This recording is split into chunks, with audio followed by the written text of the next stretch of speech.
नमस्कार विद्यार्थी मित्रांनो, आपण ग्रॅव्हिटेशन या चॅप्टरचा स्टडी करतो. याच्या मागच्या व्हिडिओमध्ये आपण सेंट्रिपिटल फोर्स, सर्क्युलर मोशन किंवा त्याचे बेसिक जे आहेत ते बघितलेले आहेत. नंतर आपण केपलरचे 3 लॉ बघितले आणि Newton universal law of gravitation बघितला. ज्यांनी कोणी तो व्हिडिओ बघितलेले नाही आहेत त्यांच्यासाठी मी लिंक खाली डिस्क्रिप्शन बॉक्समध्ये देते, तुम्ही ते व्हिडिओ बघू शकता. आज आपण ग्रॅव्हिटेशनमधले 2 पॉईंट कव्हर करणार आहे. फर्स्ट आहे तो ग्रॅव्हिटेशनल फोर्स आणि दुसरा आहे तो ग्रॅव्हिटेशनल ॲक्सेलरेशन. जीची व्हॅल्यू काय असते, ती चेंज होते का, डिपेंड्स ऑन सिच्युएशन, कुठं आहे ते आपण या व्हिडिओमध्ये बघणार आहोत. तर आपण सुरू करूया. ग्रॅव्हिटेशनल फोर्स समजावून घेण्यासाठी आपण एक एक्झाम्पल बघूया. बघा, एक बॉल आपण फेकला. जनरली आपण एक बॉल फेकतो त्यावेळी आपल्याला ऑब्झर्वेशन काय होतं, तो बॉल एका पर्टिक्युलर हाईटपर्यंत वर जातो आणि पुन्हा तिथून परत येतो, बरोबर आहे. एक बॉल आपण जमिनीवरून वर फेकला तर तो एका पर्टिक्युलर हाईटपर्यंत वर जाईल आणि तिथून तो पुन्हा खाली येणार आहे, जमिनीवर येणार, बरोबर. कोणतीही बॉलच नाही तर कोणतीही वस्तू आपण वर फेकली तर ती ठराविक वेळेपर्यंत वर जाते आणि पुन्हा तिथून खाली येते, बरोबर. असं का होतं ह्याच्यात आपण अभ्यास केला तर आपल्या लक्षात येईल. This happens because earth attracts every near object towards its centre. का होतं, कोणतीही वस्तू वर फेकली तर ती खाली काय येते, कशामुळे होतं, तर earth attracts every near object towards its centre. पृथ्वी काय करते, प्रत्येक पृथ्वीच्या आसपासची वस्तूला ती आपल्याकडं खेचून घेत असते. टुवर्ड्स इट्स सेंटर, पृथ्वीच्या केंद्राकडे ती खेचून घेत असते. कोणत्याही वस्तूला पृथ्वी आपल्याकडे केंद्राकडे खेचून घेत असते. का केंद्राकडे खेचून घेते, because centre of mass is situated at its centre. ज्यावेळी आपण न्यूटनचा ग्रॅव्हिटेशनल लॉ बघितला त्यावेळी काय बघितलं, ग्रॅव्हिटेशनल फोर्स असेल जो असेल तो दोन वस्तूंच्या सेंटरचा डिस्टन्स बघितला आपण. मग कोणताही ग्रॅव्हिटेशनल लॉ असेल तर ग्रॅव्हिटेशनल फोर्स असेल तर तो सेंटर ऑफ मासशी रिलेटेड आहे. मग पृथ्वीचा सेंटर ऑफ मास त्याच्या सेंटरला सिच्युएट झाला आहे, त्यामुळं पृथ्वी ज्यावेळी फोर्स लावेल तर ती पृथ्वीच्या केंद्राकडे लावेल. म्हणून कोणताही वस्तू आपण ज्यावेळी वर फेकतो त्यावेळी ती पृथ्वीच्या केंद्राकडे आकर्षण घेणार आहे. म्हणून वर फेकलेली वस्तू नेहमी पृथ्वीच्या केंद्राकडे आकर्षित करत असल्यामुळे पृथ्वी ती नेहमी व्हर्टिकली डाऊनवर्ड्स येणार आहे, खालच्या दिशेनं येणार आहे, टुवर्ड्स सेंटर ऑफ अर्थ, पृथ्वीच्या केंद्राकडे जायचा प्रयत्न करेल, कारण पृथ्वी त्याच्यावर फोर्स लावत असते. आता एक बॉल ज्यावेळी आपण फेकतो वर, तो मॅक्झिमम हाईटला जातो, बरोबर. ज्यावेळी वर फेकतो आपण ज्यावेळी फेकतो हाताने त्यावेळी त्याला काहीतरी इनिशियल व्हेलॉसिटी दिलेली असते, बरोबर. आणि तो बॉल पृथ्वीच्या आसपास असल्यामुळे पृथ्वी त्याच्यावर काय लावणार आहे, कॉन्स्टंट पुल. पृथ्वी त्याला नेहमी खाली खेचण्याचा प्रयत्न करणार आहे. मग आपण जी इनिशियल व्हेलॉसिटी दिली आणि पृथ्वी त्याला खाली, आपण दिलेली इनिशियल व्हेलॉसिटी अपवर्ड डायरेक्शनमध्ये आहे आणि पृथ्वी त्याला कॉन्स्टंट पुल फोर्स लावून पृथ्वीच्या केंद्राकडे ओढते. मग काय होईल, आपण दिलेली व्हेलॉसिटी प्रत्येक वेळी बॉल जसा वर जाईल तशी ती कमी कमी होत जाईल, कारण पृथ्वी त्याच्यावर ग्रॅव्हिटेशनल फोर्स लावते. मग एका पॉईंटला असं होईल, आपण जी इनिशियल व्हेलॉसिटी दिली ती इनिशियल व्हेलॉसिटी 0 असेल, व्हेलॉसिटी इज इक्वल टू 0 होईल. ज्यावेळी व्हेलॉसिटी इज इक्वल टू 0 होईल त्यावेळी काय होईल, बॉल त्या पॉईंटपासून खाली यायला सुरुवात होईल. म्हणजेच आपण इनिशियल व्हेलॉसिटी देऊन काहीतरी बॉल वर फेकतोय, बॉल स्टेशनरी होता, त्याला मुव्हिंग करण्यासाठी आपण काहीतरी फोर्स लावला, व्हेलॉसिटी दिली त्याला, त्या व्हेलॉसिटीने तो वर जातोय, पण त्याच वेळी पृथ्वी त्याला खाली ओढते, त्यामुळे त्याची व्हेलॉसिटी कमी कमी होत जाईल जसा बॉल वर जाईल तो. मग कमी कमी होत जाऊन एका पॉईंटला व्हेलॉसिटी 0 होते आणि ज्या पॉईंटला व्हेलॉसिटी 0 होते ती त्याची मॅक्झिमम हाईट असेल, त्याच्यावर बॉल जाणार नाही. आणि ज्यावेळी व्हेलॉसिटी 0 होईल त्यावेळी फक्त आपण अपवर्ड डायरेक्शनला दिलेली व्हेलॉसिटी संपली. आता फक्त एक फोर्स अप्लाय होतोय बॉलवर, कोणता, पृथ्वीचा ग्रॅव्हिटेशनल फोर्स. तो कॉन्स्टंट पुल बॉल खाली ओढेल आणि तो कॉन्स्टंट पुल खाली ओढत असल्यामुळे पृथ्वीचा फोर्स त्याला ओढत असल्यामुळे तो पृथ्वीच्या केंद्राकडे खाली पडणार आहे.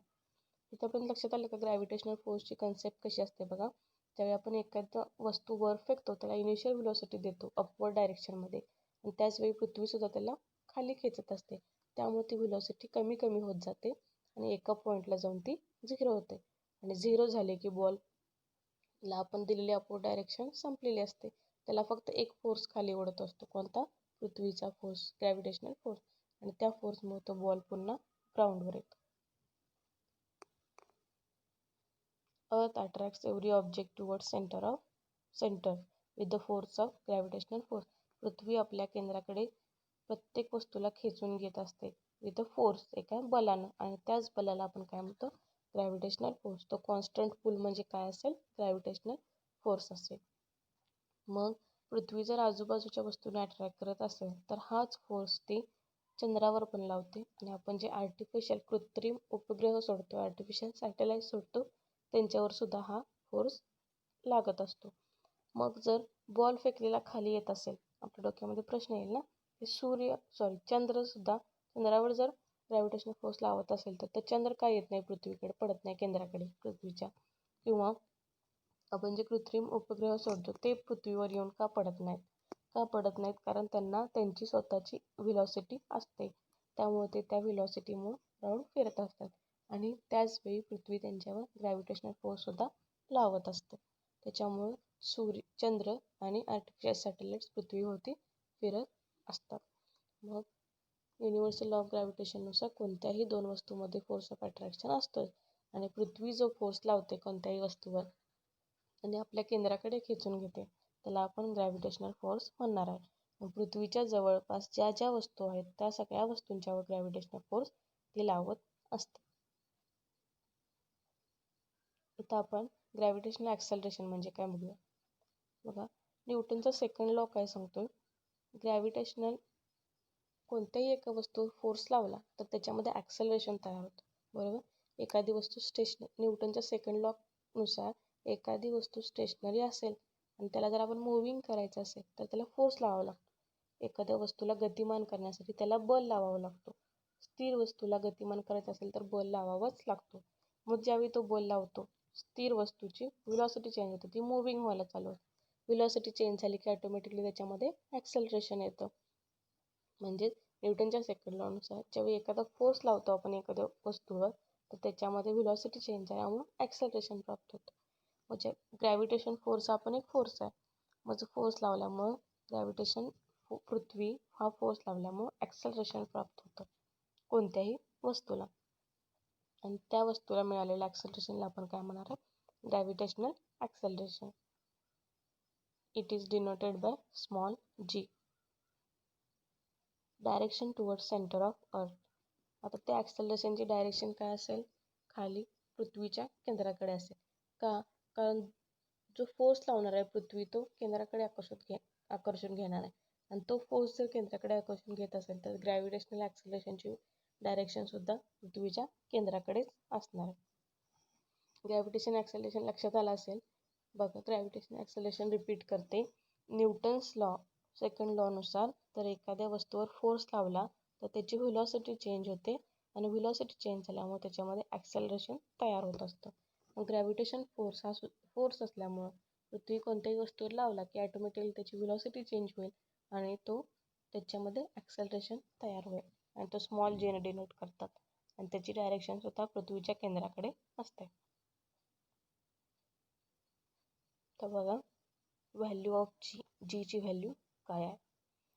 फर्स्ट युनिव्हर्सल लॉ ऑफ ग्रॅव्हिटेशननुसार ज्यावेळी आपण आता पृथ्वी आणि बॉलचं एक्झाम्पल कन्सिडर करून ॲक्सलरेशनचं एक्झाम्पल समजावून घेऊया. व्हॅल्यू काय असते ते समजावून घेऊया.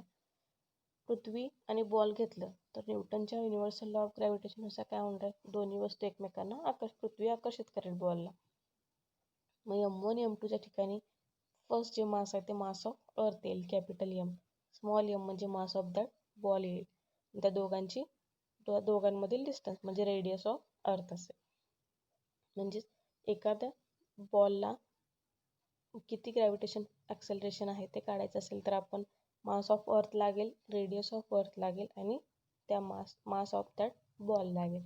आपल्याला त्या दोघांच्या मधला फोर्स कॅल्क्युलेट करता येईल, बरोबर? पण न्यूटन काय सांगतो? फोर्स इज इक्वल टू काय असतं? Mass into gravitational acceleration. हे दोन लॉ न्यूटनने सांगितलेत. हे दोन्ही लॉ इक्वेट केल्यानंतर आपल्याला काय मिळेल? mg is equal to gravitational constant into mass of earth into mass of that object divided by square of the distance between both objects. आता हे इक्वल केल्यानंतर मास ऑफ ऑब्जेक्ट दोन्हीकडं सेम ते cancel होईल. मग आपल्याला LHSला काय राहील, small g is equal to capital G into M, ते यम असेल mass of earth divided by R square, आणि हा आर असेल radius of earth. Gravitational constant त्याची व्हॅल्यू कॉन्स्टंट आहे, मास ऑफ अर्थ पण कॉन्स्टंट आहे, तो चेंज होत नाही. रेडियस ऑफ अर्थ पण कॉन्स्टंट आहे. मग ज्यावेळी ह्या व्हॅल्यूज घालून आपण जीची व्हॅल्यू कॅल्क्युलेट करू तर जीची व्हॅल्यू मिळणार आहे आपल्याला 9.77 मीटर पर सेकंड स्क्वेअर. वरच्या इक्वेशनमध्ये यम यम कॅन्सल होईल. G is equal to capital G into capital M divided by R square. G constant आहे, मास ऑफ अर्थ चेंज होत नाही तो पण कॉन्स्टंट आहे, रेडियस ऑफ अर्थ चेंज होत नाही तो पण कॉन्स्टंट आहे. हे कॉन्स्टंटची व्हॅल्यू पुट करून आपण कॅल्क्युलेशन्स केले तर आपल्याला जीची व्हॅल्यू येणार आहे 9.77 metre per second square. Value of G gravitational ॲक्सलरेशनची आपण ती in general 9.8 metre per second consider करतो. आता बघा, या व्हॅल्यूमध्ये व्हेरिएशन्स पण होत असतात. पण फॉर्म्युला बघितला, G is equal to G M upon R square. तो यम नाही, स्मॉल यम येत नाही तिथं, फक्त G M upon R square. मग value varies according to height and depth. आता कॅपिटल G कॉन्स्टंट आहे, capital M mass of earth constant आहे, पण व्हॅल्यू जीची व्हेरी कशामुळे होऊ शकते, डिस्टन्स. जर आपण बॉल फेकलेला किंवा बॉल फेकलेली हाईट निग्लिजिबल आहे रेडियस ऑफ अर्थच्या कम्पॅरिझनमध्ये, पण एखादा आपण आर्टिफिशियल सॅटेलाईटची हाईट घेतो किंवा एरोप्लेन जातोय त्याची हाईट जास्त असेल कम्पॅरेटिव्हली बॉलपेक्षा, तर ही हाईट चेंज झाली म्हणजेच काय, रेडियस आहे ती पृथ्वीची आणि त्याच्यावर तो हाईट एरोप्लेनची, त्याच्यामुळे आरची व्हॅल्यू चेंज होईल आणि आरची व्हॅल्यू चेंज होऊन ऑटोमॅटिकली जीची व्हॅल्यू चेंज होणार. म्हणजेच हाईट बदलली की जीच्या व्हॅल्यूमध्ये व्हेरिएशन्स येतात. मग ते व्हेरिएशन्स 3 केसेसमध्ये आपण अभ्यास करायचे. 3 केसेस कुठल्या, along the surface of earth, change with the height, एका हाईटला गेल्यावर जीच्या व्हॅल्यूमध्ये काय चेंज होतं, आणि चेंज विथ द डेप्थ, खाली पृथ्वीच्या सेंटरकडे आपण जसं जाऊ तसं जीची व्हॅल्यू काय चेंज होते, जीच्या व्हॅल्यूमध्ये काय चेंज होतं ते बघायचं. फर्स्ट बघा, along the surface of earth, पृथ्वीच्या आवरणावर जीची व्हॅल्यू किती आहे. आपण बघतो की पृथ्वीचा आकार एक्झॅक्ट सर्क्युलर नाही आहे, तो विषुववृत्ताजवळ पृथ्वी थोडीशी फुगलेली आहे. मग फुगलेली आहे म्हणजे काय, तिथं रेडियस जास्त असेल, आणि पृथ्वीचे जे दोन्ही ध्रुव आहेत त्याच्यावर तिथं पृथ्वी चपटी झालेली आहे, त्यामुळे तिथली रेडियस कमी असेल. मग जर इक्वेटरवर विषुववृत्तावर रेडियस जास्त असेल तर आपल्या फॉर्म्युलामध्ये आरची व्हॅल्यू वाढणार, आणि आरची व्हॅल्यू वाढल्यामुळे फोर्स कमी होतो. किती होतो, 9.78 मीटर पर सेकंड. तेच जर आपण ध्रुवावर बघितलं तर ध्रुवावर पृथ्वी चपटी आहे, तिथं रेडियस कमी असेल, आणि रेडियस कमी असेल तर फोर्स जास्त आहे, कारण ते इन्व्हर्सली प्रोपोर्शनल आहे. तर त्याची पोलवर व्हॅल्यू काय झाली, जीची 9.83 metre per second. Negligible change आहे तरी आपण लक्षात ठेवायचं की इक्वेटरवर जीची व्हॅल्यू 9.78 आणि मीटर पर सेकंड, आणि पोल्सवर जीची व्हॅल्यू 9.83 मीटर पर सेकंड. हे झालं सरफेसवर. जसं दुसरं कंडिशन आहे, आपण हाईटवर जातो, बरोबर. जी इज इक्वल टू काय बघतो आपण formula, capital G into M, capital M divided by R square. आता ज्यावेळी सरफेस ऑफ अर्थवर असतो एखादा ऑब्जेक्ट, त्याचं ग्रॅव्हिटेशनल ॲक्सलरेशन काढताना आपण रेडियस ऑफ अर्थ कन्सिडर करतो. पण समजा तो ऑब्जेक्ट सरफेसवर नाही आहे, हाईटला आहे, तो एक पर्टिक्युलर हाईटला, जसं की आर्टिफिशियल सॅटेलाईट किंवा एरोप्लेनचं एक्झाम्पल सांगितलं मी. एरोप्लेनची हाईट आणि आर्टिफिशियल सॅटेलाईटची हाईट निग्लिजिबल नसते, ती कन्सिडर करण्यासारखी असते. मग ज्यावेळी आपण त्या फॉर्म्युलामध्ये आरची व्हॅल्यू, आर स्क्वेअरची व्हॅल्यू कॅल्क्युलेट करताना काय करणार आहे, तो स्मॉल आर काय होईल, radius of earth capital R plus जेवढ्या हाईटवर आहे तो, पृथ्वीपासून जेवढ्या हाईटवर आहे तो एच. मग R is equal to capital R plus H. Capital R म्हणजे रेडियस ऑफ अर्थ आणि जेवढ्या हाईटवर आहे ती हाईट, त्या दोघांची ॲडिशन केल्यानंतर आपल्याला आर मिळणार आहे, जो आपण फॉर्म्युलामध्ये यूज केला आहे, distance between both the object. मग आता हा जर आर वाढत असेल, radius of plus something increase होतोय, बरोबर, आरची व्हॅल्यू इन्क्रीज झाली, आणि force is inversely proportional to R square आहे. मग आरची व्हॅल्यू जर इन्क्रीज होत असेल तर ॲटोमॅटिकली जीची व्हॅल्यू डिक्रीज होणार आहे. म्हणून जसं आपण हाईटवर जाईल तशी आरची व्हॅल्यू वाढत जाईल आणि जीची व्हॅल्यू कमी कमी होत जाईल. जी डिक्रीजेस विथ हाईट. का डिक्रीज होते हे कळालं असेल. त्याच्यानंतर आपण बघायचं आहे चेंज विथ डेप्थ. तर बघा मास पृथ्वी आहे, पृथ्वीचं मास आहे यम. ज्यावेळी मी सांगितलं हाईट जसं जाईल ती आरची व्हॅल्यू वाढत गेली डिनॉमिनेटरमध्ये. मग जेव्हा आपण डेप्थला येतो ती आरची व्हॅल्यू कमी कमी होत जाणार आहे. तर आपल्याला वाटणं साहजिक आहे की जीची व्हॅल्यू काय होईल, वाढेल. पण असं न होता जसं हाईटला जीची व्हॅल्यू डिक्रीज होते तसंच डेप्थला पण जीची व्हॅल्यू डिक्रीज होते. तर डिक्रीज का होते बघा, आपण डेप्थला चाललो आहे बरोबर, पृथ्वीच्या केंद्राकडे चाललो आहे. तर आत जाणार आहे. तसं आपण जी पृथ्वी कन्सिडर समजा त्या डेप्थला आलो आपण ॲरो दाखवलं तेवढं, तर पृथ्वीचा मास कमी होईल कारण आपल्याला त्याच्या बाहेरच्या मासशी लेणं देणं नाही आहे. आपण ज्या पॉईंटला आहोत तेवढंच आपण पृथ्वी कन्सिडर करणार आहे. तर पृथ्वीचं मास ऑटोमॅटिकली कमी होईल. मग जर मास कमी झाला तर आपण काय बघितले, force is directly proportional to gravitational acceleration is directly proportional to mass. मग जर मास कमी झाला तर ऑटोमॅटिकली जी पण कमी होणार आहे. मास का कमी होतो लक्षात आलं का, जसं आपण डेप्थला जातोय आपल्याला बाहेरच्या पृथ्वीशी लेणं देणं नाही आहे, फक्त आपल्याला आतल्या पृथ्वीच्या मासशी रिलेटेड आहे. मग जसं आपण डेप्थमध्ये जाऊ तसं ऑटोमॅटिकली मास ऑफ अर्थ कमी कन्सिडर करणार आपण, कारण आपल्याला तेवढ्या छोट्या सर्कलची मास ऑफ कन्सिडर करावं लागेल. मग जर मास डिक्रीज होत असेल तर ऑटोमॅटिकली जी पण डिक्रीज होणार. तर कळालं का, ग्रॅव्हिटेशनल ॲक्सेलरेशन म्हणजे काय, पृथ्वीचं ग्रॅव्हिटेशनल फोर्स अप्लाय करते त्याच्यामुळं त्या वस्तूला ॲक्सेलरेशन प्राप्त होतं. त्या ॲक्सेलरेशनची जनरली व्हॅल्यू आपण 9.8 मीटर पर सेकंद कन्सिडर करतो न्यूटननं सांगितलेल्या फॉर्म्युल्यानुसार. मग आता त्या जीची व्हॅल्यू चेंज होऊ शकते 3 कंडिशनमध्ये, सरफेसवर, हाईटवर आणि डेप्थवर. जसं हाईटवर आपण जाऊ तसं आरची व्हॅल्यू इन्क्रीज होते त्यामुळे जी डिक्रीज होणार आहे, आणि जसं डेप्थमध्ये जाऊ मासची व्हॅल्यू डिक्रीज होते त्यामुळे जी पण ऑटोमॅटिकली डिक्रीज होत जातो.